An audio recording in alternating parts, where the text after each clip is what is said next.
Oke baik, Assalamualaikum warahmatullahi wabarakatuh. Jumpa lagi bersama channel YouTube Alsim Asari. Terima kasih buat teman-teman semua yang sudah mengklik video ini.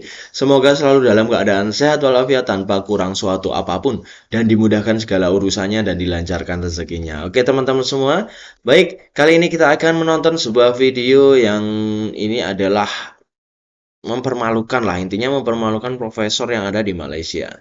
Nah, bingung saingi Indonesia, profesor Melayu dipermalukan di Malaysia. Nah, dia dipermalukan di negaranya sendiri, dipermalukan oleh eh, apa ya, teman-temannya sendiri. Nah, maksudnya sebagai sama-sama warga negara Malaysia ya.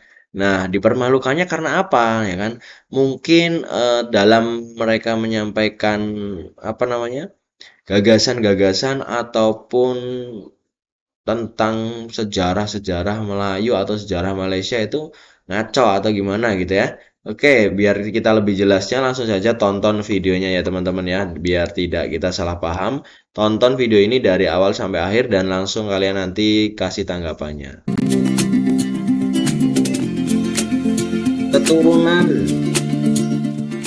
Ini Nabi seorang Ibrahim. watak ataupun satu watak yang disebut dalam kitab-kitab tafsir.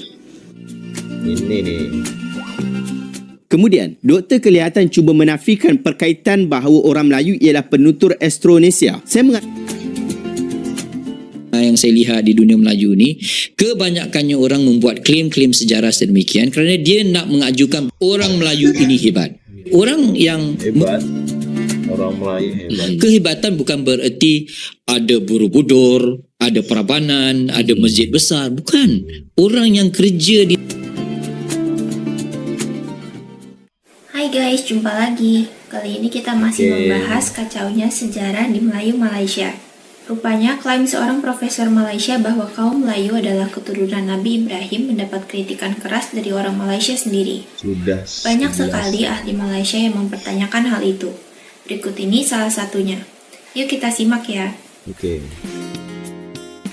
Kemudian yang ketiga adalah katurah. Katurah ini seorang watak ataupun satu watak yang disebut dalam kitab-kitab tafsir. Kitab-kitab tafsir banyak menyebut tentang katurah ni bermaksud bahur. Bahur ini adalah kayu gaharu. Bila dunia Arab dia tidak kenal sangat Nusantara ke alam Melayu, tetapi dia menamakan individu itu dari mana apa yang terkenal di tempat dia. Jadi kayu gaharu ini tidak ada di tempat lain kecuali di alam Melayu. Jadi ada beberapa tempat di kawasan Champai itu ataupun Vietnam sekarang. Kalau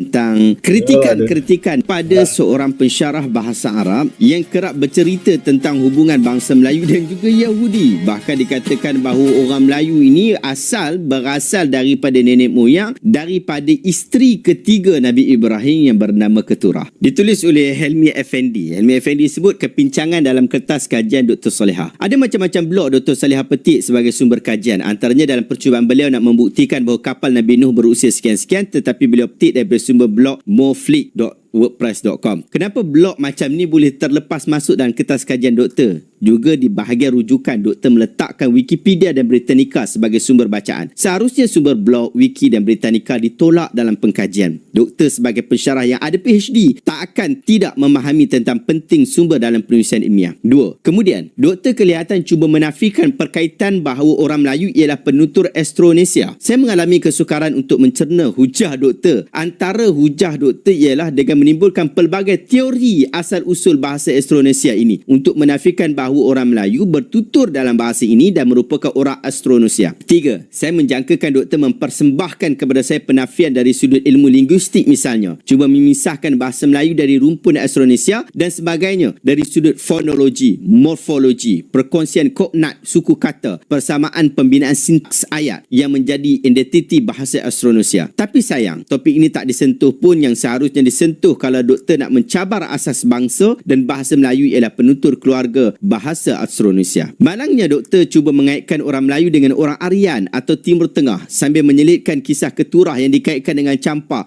hanya kerana terdapat kebetulan nama Kautara, sebuah negara kota di Champa dengan Keturah. Sini terdapat kontradik garis masa sejarah sebab Champa paling awal berdiri abad ke-2 Masihi, sedangkan Keturah hidup ketika zaman Nabi Ibrahim AS yang hidup sekitar 3000 hingga 1500 sebelum Masihi. mengasihi. Tergantung pada sumber yang kita rujuk, tidak ada rekod arkeologi, hikayat bertulis, batu bersurat dan seumpamanya meletakkan campur sezaman dengan Mesopotamia. 5. Saya menanti sebenarnya sumber kitab tafsir, sumber sejarah yang dibawa oleh Dr. Soleha dalam membahaskan berkenaan asal-usul keturah. Malangnya tak jumpa dan tidak disebutkan langsung kitab tafsir yang mana menyebutkan keturah dan bangsa Melayu. Sedangkan dapatan saya kitab-kitab tafsir semuanya meletakkan keturunan keturah sebagai menurunkan bangsa Arab. Terdapat 3 pandangan mengenai asal-usul keturah dalam kitab Al-Muluk war Rusul oleh Imam At-Tabari. Pandangan pertama, keturah adalah wanita Kanaan bernama Qaturah binti Yaqtan, isteri Nabi Ibrahim AS setelah kematian Siti Sarah, melahirkan 6 putera. Pandangan kedua dan ketiga, keturah berasal dari bangsa Arab. Qanturah binti Maftur dari kaum Arab Aribah dan Qanturah binti Yaqtan dari kaum Arab biasa. Kitab Al-Kamil fi Tarikh oleh Ibn Athir juga menyebutkan keturah mengikut narasi Tabari dengan menekankan asal usul Kanaan. Anak-anak keturah dalam kitab tafsir menjadi pemimpin suku Semitik di Timur Tengah. Mereka berperanan dalam pembentukan peradaban Arab termasuk Jokshan yang berhubungan dengan keturunan Sheba dan Didan di Yaman. Sumber Arab dan Yahudi menunjukkan keturah dan keturunannya sebagai orang Semitik yang berbentuk suku Arab yang berbeza dari Ismailiyah dan Qahtan tanpa kaitan dengan bangsa Melayu. Keturah dan anak-anaknya dihormati di Timur Tengah dan tidak ada bukti hubungan mereka dengan peradaban Melayu pada zaman tersebut. 7. Juga, kewujudan bahasa Sanskrit dalam bahasa Melayu kuno. Istilah-istilahnya bukan bermaksud orang Melayu berasal dari kawasan orang Aryan atau orang Melayu orang Aryan. Kewujudan tersebut adalah hasil pengaruh Indianiasi yang berbeza peringkat di Asia Tenggara. Ia bukanlah datang seawal zaman orang Aryan menyerang tamadun Indus, tetapi hasil dari hubungan perdagangan, ketenteraan, diplomasi antara kerajaan-kerajaan Melayu dan kerajaan India. Teori kedatangan Hindu-Buddha di alam Melayu sama ada dibawa orang Brahmin, Ksatria, Waisya atau orang kita sendiri ke India dan membawa ajaran tersebut, semuanya tidak ada kaitan dengan orang Aryan yang menyerang Indus. Dari sini sahaja saya simpulkan adalah tidak berasas menolak orang Melayu sebagai penutur Austronesia hanya kerana pinjaman bahasa Sanskrit yang wujud dengan mendakwa bahawa orang Aryan sudah sampai lama di sini. Saya menantikan bidasan saya ini dibidas, ditolak, dikritik oleh sesiapa sahaja. Saya meraih keterbukaan ilmu. Kalau anda ada bukti tamadun Melayu sezaman dengan Mesopotamia, orang Melayu ada darah Aryan dan keturah, mampu menafikan perkaitan Melayu sebagai penutur bahasa Austronesia, saya sangat menantikannya sebab kertas kerja Dr. Soleha ini adalah penuh dengan kepincangan sejarah yang bukan saja tidak menjawab, malah meninggalkan 1000 persoalan lagi. Wallahu ta'ala, sebab itulah isu yang saya rasa sangat penting untuk kita fahami pada hari ini.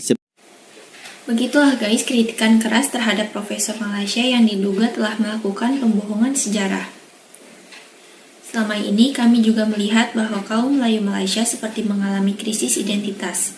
Mereka seperti kaum yang bingung karena tidak ada yang pantas mereka banggakan. Kemerdekaan Malaysia diberikan oleh Inggris.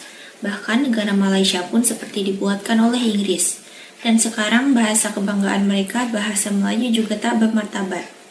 Jadi Profesor Melayu Malaysia kemudian banyak menciptakan dongeng dan ilusi agar kaum Melayu Malaysia tampak hebat, agar kaum Melayu Malaysia bangga, termasuk ilusi mengenai alam Melayu. Maklum kaum Melayu Malaysia tidak mewarisi peninggalan sejarah yang hebat seperti Borobudur, Majapahit, Sriwijaya, atau naskah Melayu kuno seperti di Sumatera. Yuk kita lanjut ya.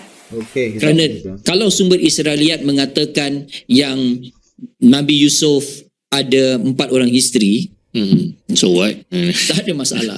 Tapi kalau orang katakan yang Nabi Ibrahim ada 3 isteri, ada implikasi dia. Kerana apa implikasinya ialah siapa yang menjadi isteri seorang Nabi yang dipandang sebagai bapa segala Nabi, bererti orang itu juga ada martabat yang setinggi Nabi. Kerana kedua isteri Nabi Ibrahim, Hajar dan Sarah, melahirkan 2 anak yang menjadi nabi-nabi yang pada kita adalah nabi-nabi yang besar di dalam ketamadunan Islam. Jadi klaim ini mempunyai kesan yang lebih tinggi, yang lebih mendalam dan yang boleh mendatangkan kekacauan di dalam akidah dan juga ibadah orang Islam. Jadi beratlah kalau kata maksudnya ada isteri ketiga yang dah lahirkan anak yang tiba-tiba ada kaitan somehow dengan orang Melayu. Maksudnya dia implication dia berat lah.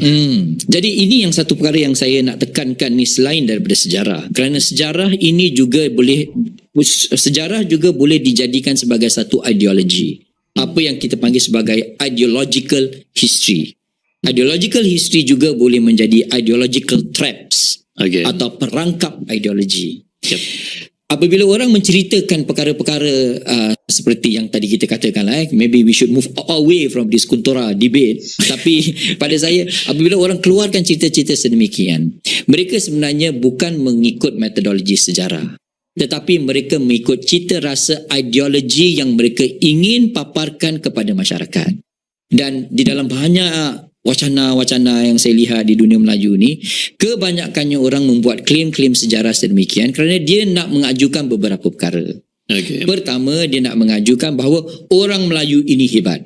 Orang yang mengeluarkan cerita-cerita yang baru ni, dia nak menggunakan fakta yang sangat sangsi Okay. untuk mengajukan ideologi mereka. Itu yang perkara yang pertama. Kerana dia mempunyai motif ideological. Kedua, ia mengatakan perkara-perkara ini kerana dia rasa terancam. Jadi kawan saya di Universiti Melaya, di Akademi Pengajian Melayu, Dr. Mukid, dia ada tulis tesis, PhD tesis dia tentang ini, keterancaman orang-orang Melayu. Lebih lagi di dalam keadaan suasana kontemporari ini. Kerana mereka terasa diri mereka itu terancam. Bukan semua orang Melayu yang rasa terancam. Kebanyakan orang Melayu yang saya tahu, mereka confident dengan apa yang mereka ada, dengan situasi masyarakat mereka. Tapi ada segolongan yang kecil yang rasa terancam, dan untuk mengeluarkan mereka daripada perasaan terancam ini, mereka menggunakan sejarah Okay. untuk membina kembali satu jati diri yang pada mereka telah diturunkan atau telah orang kata bukan dipupuskan, Disembunyikan. tapi disembunyikan atau diketepikan atau dipelekehkan. Ini isu yang kedua, rasa terancam. Dan isu yang ketiga pada saya, dan ini mungkin a low blow I guess, ialah banyak orang mengeluarkan klaim-klaim sedemikian kerana mereka inginkan popularity. Because sometimes funny stories sell. Okay. Right? Funny stories. Bukan Ya, funny sometimes. stories. Saya bimbang sebagai ahli sejarah, bukan